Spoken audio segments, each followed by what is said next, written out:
ദൈവനാമത്തിന് മഹത്വമുണ്ടാകട്ടെ. നമുക്ക് വിശ്വാസത്തോടെ ധൈര്യമായി ഒരു ചുവട് മുന്നോട്ട് വെക്കാൻ കഴിയുമെങ്കിൽ നമ്മുടെ ദൈവം നമ്മുടെ വിശ്വാസത്തെ പിന്തുണച്ച് നമ്മുടെ കൂടെ നിൽക്കും.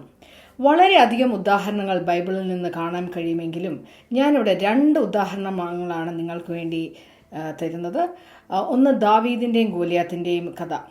ഗോലിയാത്ത് എന്ന മല്ലൻ 40 ദിവസം രാവിലെയും വൈകുന്നേരവും ഇസ്രായേലരെ വെല്ലുവിളിക്കുകയും നിന്ദിക്കുകയും ചെയ്തിരുന്നു. എന്നാൽ ദാവീദ് അവൻ്റെ സൈസ് കണ്ട് ഭയപ്പെടാതെ ദൈവനാമത്തിൽ മുന്നോട്ട് ഒരു സ്റ്റെപ്പ് എടുത്തു വെച്ചു, ഒരു ചുവട് മുന്നോട്ടെടുത്തു വെച്ചു.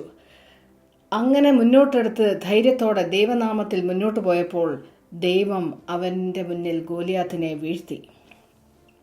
ഇനിയും പുതിയ നിയമത്തിൽ നമുക്ക് പത്രോസ് വെള്ളത്തിൽ നടക്കുന്നത് മത്തായിയുടെ സുവിശേഷം 14-ാം അധ്യായം 22 മുതൽ 33 വരെ കാണാൻ സാധിക്കും. യേശു വെള്ളത്തിന്മേൽ നടന്നു വരുന്നത് കണ്ടപ്പോൾ ശിഷ്യന്മാർ അത് ഭൂതമെന്ന് കണ്ട് പേടിച്ചു. അപ്പോൾ യേശു പറഞ്ഞു, ഇത് ഞാനാകുന്നു. അപ്പോൾ പത്രോസ് എന്ത് പറഞ്ഞു? കർത്താവേ, നീ ആകുന്നുവെങ്കിൽ എന്നോട് വെള്ളത്തിന്മേൽ നടക്കുവാൻ പറയുക എന്ന് പറഞ്ഞു.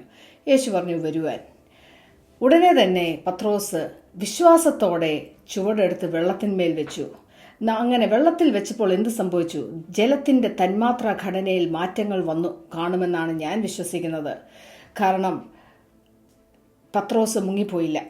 പത്രോസിന് വെള്ളത്തിന്മേൽ നടക്കാൻ സാധിച്ചു. അപ്പോൾ ദൈവവചനത്തിലുള്ള ധൈര്യം എന്ന് പറയുന്നത് വിശ്വാസത്തോടെ ദൈവം പറയുന്നത് പോലെ ചുവടെടുത്ത് മുന്നോട്ട് വെച്ച് ദൈവത്തിൽ പൂർണ്ണമായി ആശ്രയിക്കുവാൻ കഴിയുന്നവർക്ക് മാത്രമേ ഈ സ്റ്റെപ്പ് മുന്നോട്ടെടുത്ത് വെക്കാൻ കഴിയുകയുള്ളൂ. എൻ്റെ മകന് പ്രോൺസ് അലർജി വർഷങ്ങളായിട്ടുണ്ടായിരുന്നു.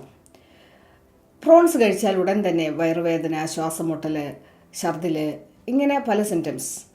അതുകൊണ്ട് അവൻ പ്രോൺസ് കഴിക്കാറില്ലായിരുന്നു. ഒരു 3-4 ആഴ്ച മുന്നേ ഞങ്ങളുടെ ഒരു സുഹൃത്ത് ഞങ്ങൾക്ക് പ്രോൺസ് ഫ്രൈഡ് റൈസ് ഊബർ വഴി വാങ്ങിച്ച് വീട്ടിലേക്ക് അയച്ചു. ഭക്ഷണം വന്നപ്പോൾ ഞാനത് തുറന്നു നോക്കുമ്പോൾ അത് പ്രോൺസ് ഫ്രൈഡ് റൈസാണ്. എൻ്റെ മോനും അടുത്തുണ്ടായിരുന്നു.